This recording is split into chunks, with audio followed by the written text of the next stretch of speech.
What happens when America's most famous television psychologist walks onto a show known for diagnosing politicians from afar? What happens when someone trained in reading human behavior faces hosts whose actions reveal far more than their words ever could? Get ready, because what unfolds isn't a partisan debate. It's a masterclass in psychology, integrity, and unexpected accountability. Dr. Phil, a man who has spent decades treating patients rather than critiquing public figures from a distance, entered The View that day prepared, but not in the way the hosts expected. The show wanted professional confirmation for their pre-existing political biases, but what they got instead was a mirror held up to their own behavior and a stark reminder that clinical diagnosis is a science, not a political weapon. Joy Behar thought she had it all figured out. A carefully crafted question designed to secure validation for her political agenda seemed foolproof. She expected Dr. Phil to confirm what the show had been saying about certain political figures for years, but she underestimated one thing: Dr. Phil's integrity. Instead of parroting their assumptions, he calmly explained the difference between actual psychology and armchair speculation, leaving the hosts and the audience both stunned and captivated.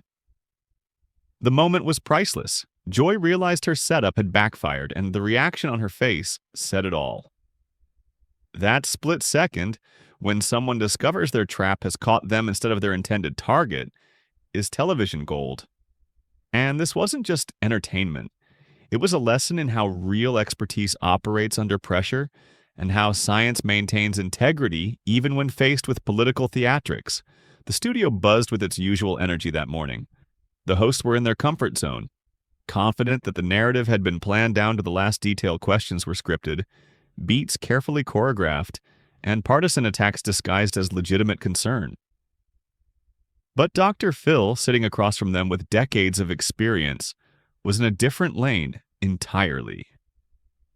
Calm, authoritative, approachable, and unflappable, he navigated the conversation with a mix of Southern charm and clinical expertise, refusing to play along with the setup. As Joy delivered her question, expecting Dr. Phil to validate their preconceptions about Donald Trump's alleged narcissism, the reality hit her setup, meticulously crafted to corner him into agreement, fell apart. Dr. Phil didn't bite. Instead, he explained why diagnosing someone without a proper evaluation is not only unethical but fundamentally unscientific. He emphasized that preoccupation with power or success isn't enough to label someone clinically, and that making public diagnoses without examination is exactly the kind of behavior that undermines psychology as a field. What happened next was more than a simple interview.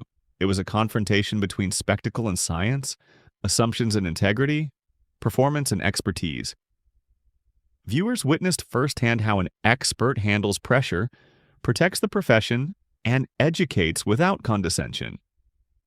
What Joy had hoped would be a simple gotcha moment turned into a demonstration of why professional psychology cannot be weaponized for political theater. Buckle up, because this isn't just good television. It's a reminder that integrity matters, knowledge matters, and sometimes the person who walks in expecting to be used ends up teaching the lesson instead. Dr. Phil didn't just visit The View that day. He held up a mirror, and everyone watching could see the reflection clearly. The question hung in the air like a loaded trap. Do you think that's a mental illness, narcissism? And if so, is he fit to be president? It was designed to elicit a very specific answer, one that would validate pre-existing political beliefs. But Dr. Phil, seasoned by decades of navigating loaded questions and high-stakes interviews, didn't flinch. "Well, counselor, doctor," he began, his voice calm but carrying a hint of amusement.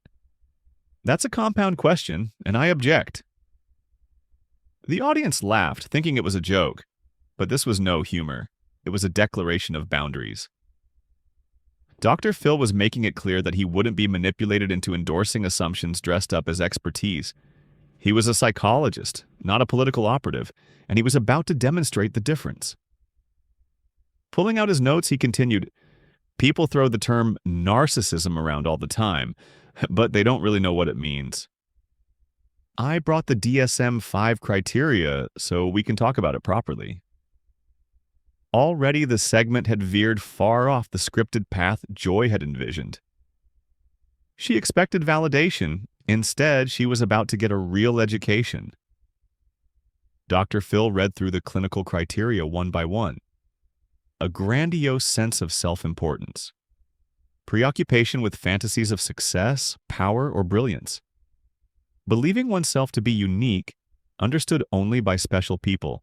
Joy eagerly jumped in after each item, triumphantly checking off each symptom, convinced the expert was confirming her political assumptions. As he continued, sense of entitlement, interpersonal exploitation, lack of empathy, inability to understand others, Joy kept interjecting, adding her own interpretations. Dr. Phil, calm and steady, didn't push back directly but offered subtle guidance. "I'm just reading it. You interpret it however you want." He was letting her hang herself with her own assumptions. Then came the turning point. He looked up, letting the implications settle in, and asked the question that would define the interview. "How many people does that describe?" Joy hesitated, sensing a shift.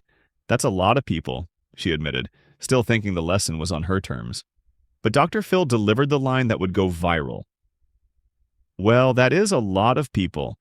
And if you take out everybody that has any of those characteristics, you're going to take out a lot of people, including some at this table." The studio fell silent.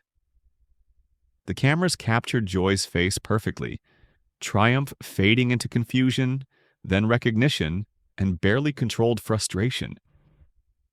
The mirror had been held up, and the reflection was unmistakable. What she thought was a clever setup had turned into a psychological assessment of the accusers, not the accused. Every enthusiastic checkmark she'd made on the narcissism list now pointed back at the hosts themselves. The other hosts shifted uncomfortably, and the audience, initially engaged in Joy's confirmation game, went quiet as the implications sank in. This wasn't the validation session they had expected.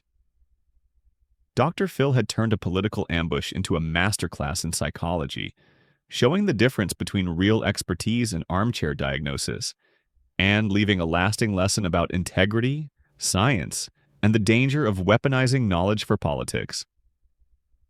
This was like a psychology professor catching his students in their own hypocrisy. Joy tried to recover, her voice rising with defensive indignation. "We go through a lot. You wouldn't look at President Obama and say he has narcissistic disorder, so you can't just say they all have it." But Dr. Phil didn't flinch. Calm and measured, he responded, "People have all the things you said. We just checked every one of them. Most leaders are under a lot of stress and pressure. A lot of them show anxiety or depression at different times. Many will experience certain afflictions because of the demands of the office." The brilliance of his reply was layered. First, he refused to weaponize psychology for political purposes, emphasizing that you cannot diagnose someone without personally examining them, no matter their political affiliation. Second, he explained that personality traits exist on a spectrum. What might look like narcissism from afar could be normal leadership confidence, ego, or psychological armor built to handle extraordinary pressure. And most devastatingly, he used Joy's own eagerness to label others to reveal that she too displayed many of the same traits she was quick to identify in someone else. The irony was almost palpable. Here was a show that had spent years diagnosing a political figure from a distance, inviting countless experts to validate armchair psychology and weaponizing mental health terminology for partisan attacks. And yet, when they finally brought in someone with actual expertise and professional ethics, he turned their own tactics back on them. Joy's face flushed through multiple shades of red, her body language betraying discomfort even as she tried to maintain composure. She'd expected an ally to confirm her biases, and instead, she got a professional exposing those biases for exactly what they were. Political hatred dressed in the language of psychology? Dr. Phil could have taken the easy route. He could have given the sound bites the hosts wanted, using his credentials to validate their narrative and please the audience. Many television experts do exactly that. They provide professional-sounding confirmation of whatever story a show wants to push. But Dr. Phil's career was built on something deeper. Decades of actual patient care, rigorous study of psychology, and a commitment to ethics even when inconvenient for entertainment. Faced with a choice between being a good guest and being a good psychologist, he chose professional integrity. The implications went far beyond one interview or one political figure. Dr. Phil demonstrated the stark difference between actual psychological assessment and the partisan performances masquerading as mental health commentary. Real psychology demands context, thorough examination, and understanding the full picture, rather than cherry-picking behaviors that confirm pre-existing assumptions. More importantly, he exposed the danger of armchair diagnosis in political discourse. Using clinical language to delegitimize opponents is not psychology. It's politics with a medical veneer. By calmly pointing out that Joy herself exhibited many of the traits she was so eager to diagnose in others, Dr. Phil revealed a fundamental truth about human behavior. Those quickest to label others often fail to examine themselves. The audience, expecting confirmation of their biases, instead witnessed a masterclass in psychology, a lesson that challenged assumptions and highlighted integrity. Some viewers left thoughtful, perhaps reconsidering how easily they accepted armchair diagnoses in political debates. Others simply marveled at the rare moment when expertise and ethics held the spotlight on television. Others in the studio looked uncomfortable, defensive even, as their certainty was quietly challenged. But Joy was different. Her anger wasn't the performative kind she often deployed on air. It was genuine frustration at being outmaneuvered in her own space. She had brought Dr. Phil onto the show expecting ammunition for political attacks, and instead, he had turned his expertise back on her, reflecting her own behavior with precision and calm authority. The remainder of the segment was awkward, filled with attempts to redirect the conversation that never regained its energy or purpose. Dr. Phil had accomplished something increasingly rare on modern television. He refused to let his expertise be weaponized, maintained professional ethics under pressure, and demonstrated that some people still value truth over tribal allegiance. As the interview ended and he left the set, the host struggled to process what had happened, still trying to make sense of a guest who refused to validate their narrative. But that was precisely the point. Dr. Phil rejected the idea that psychology should ever be used as a political tool. When clips of the exchange went viral, reactions predictably split. Supporters of Joy's political views criticized Dr. Phil as partisan, accusing him of defending someone they considered problematic. Opponents celebrated his clarity and integrity, but the most insightful responses came from mental health professionals who recognized exactly what he had done. Defended the integrity of psychology against those trying to turn it into political theater. He reminded everyone that clinical diagnosis requires training, careful examination, and ethical standards, not television appearances or partisan attacks. This is why the Goldwater rule exists, one psychologist observed, referencing the APA's guideline against diagnosing public figures without personal evaluation. Dr. Phil just demonstrated why it's so important. That moment captured perfectly on camera when he said, "Including some at this table," revealed the projection at play. Joy had been describing herself in the process of diagnosing someone else. The lesson was simple but profound. Expertise isn't about saying what people want to hear. It's about presenting the facts with integrity. Dr. Phil didn't refuse to discuss narcissism, nor did he defend or attack any political figure. He laid out the clinical criteria clearly, allowing Joy to eagerly confirm that those traits described someone she disliked. Then, with calm authority, he pointed out that those same traits were present in many people, including people sitting in the studio. By refusing to play along with the scripted game, he demonstrated what real expertise looks like, valuing truth over team loyalty, substance over spectacle, and professional ethics over popularity. Joy had expected validation. What she got instead was education, reflection, and a reminder that true expertise carries responsibility. Real professionals maintain standards even when inconvenient, refuse to weaponize their fields for political gain, and prioritize integrity over applause. The broader lesson extends far beyond one show, one political figure, or even psychology itself. In a culture where expertise is often weaponized for partisan purposes, Dr. Phil showed what it looks like to uphold professional standards, even when pressure and opportunity align to suggest abandoning them.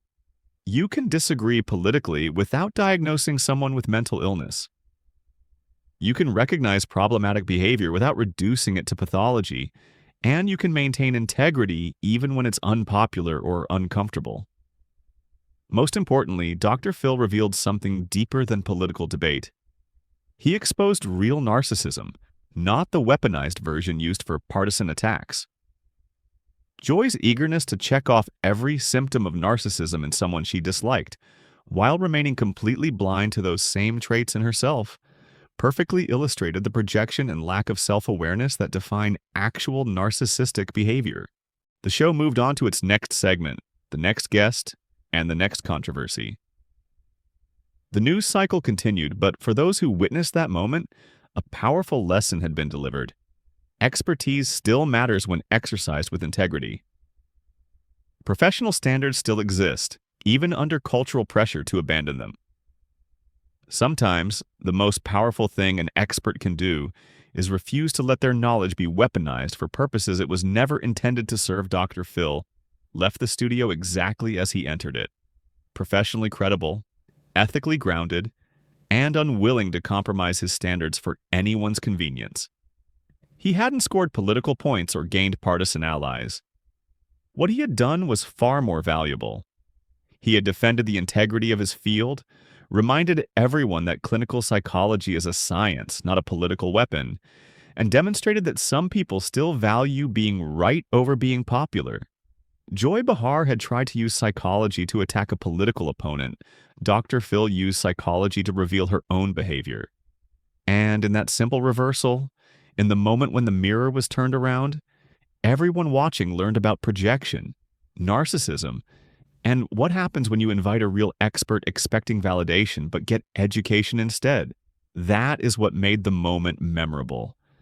Not because it settled a political debate, but because it showed that truth matters more than tribe, that integrity still exists, even when convenience suggests abandoning it, and that some people refuse to let expertise become ammunition in culture wars. He had been asked to diagnose someone from afar for political purposes. He refused. Instead, he held up a mirror. What the mirror reflected, the projection, the narcissism, the biases of those doing the diagnosing rather than those being diagnosed, was far more illuminating than any partisan soundbite could have been. The look on Joy's face when she realized it, the trap had caught her instead of her target, captured everything. The discomfort of seeing yourself clearly, the frustration of having assumptions challenged, and the undeniable truth that expertise means more than confirming what you already believe. Dr. Phil gave the show exactly what they needed, even if it wasn't what they wanted. Not validation, but education. Not ammunition, but insight. Not confirmation of biases, but a mirror reflecting their own behavior. He reminded everyone watching that real expertise, exercised with integrity, sometimes means telling people what they need to hear rather than what they want to hear. Even when it makes you unpopular, even when it costs you opportunities, and even when it positions you as the villain in someone else's narrative instead of the hero in your own.